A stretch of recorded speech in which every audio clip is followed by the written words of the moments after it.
Two ravens perched atop the spires of the Bloodlord's grand estate, where often they had sat for hours to watch him torment slaves. "He's late today," said one aloud, and the other nodded beak, and gave a soft and muted caw, for he seldom deigned to speak.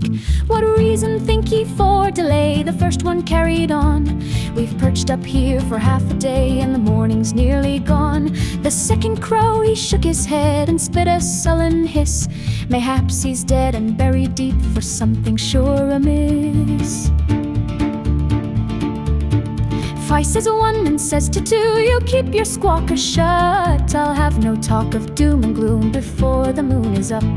"What moon?" asked two. "There is no sky in all the Blood Queen's land. She's blotted out the sun with but a gesture of her hand.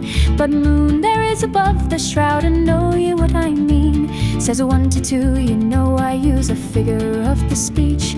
We'll figure this and figure that." The second crow, he mutters, "Why, all the vampires in the town have all their windows shuttered." "You may be right," the first one says, "though right you're often not, for I catch a whiff of blood and ash on a wind that's blowing hot." The second says, "There's news a-wing of things beyond the wall. The wolves have learned again to sing, and the dead have learned to walk. What doom will come to Coppertown?" The first, he gave a shudder. "Perhaps it's best that one of us should go and fetch our brothers." But as they argued which should go and which of them should stay, they heard a clank of chains below at the Bloodlord's southern gate. A carriage black with team of horse did speed from the estate, as the Bloodlord fled his city through the city's southern gate. And no more talk twixt one or two, as both flew left and right, and one fetched help while two pursued the vampire in his flight. And as he flew did number two now see the flames arise from rooftops where he'd often perched in the city of the mines.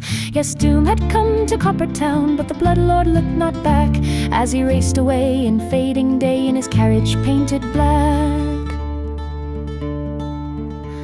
And at the bridge of Summer Glen the carriage threw a wheel, and the coachman caught a broken neck and his lord a twisted heel.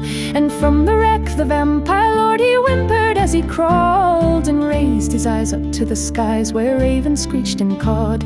"It's been a month and 20 years since you stoned a mother crow, so long since we have waited just to see you laying low."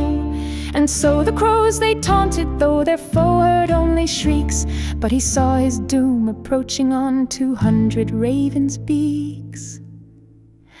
And though 1,000 conquerors had lent their mighty blood, the vampire lord of Coppertown was a trickle in their flood. The crows they passed the sentence and saw justice done at last, and the vampire's bones they left behind beneath a shroud of ash.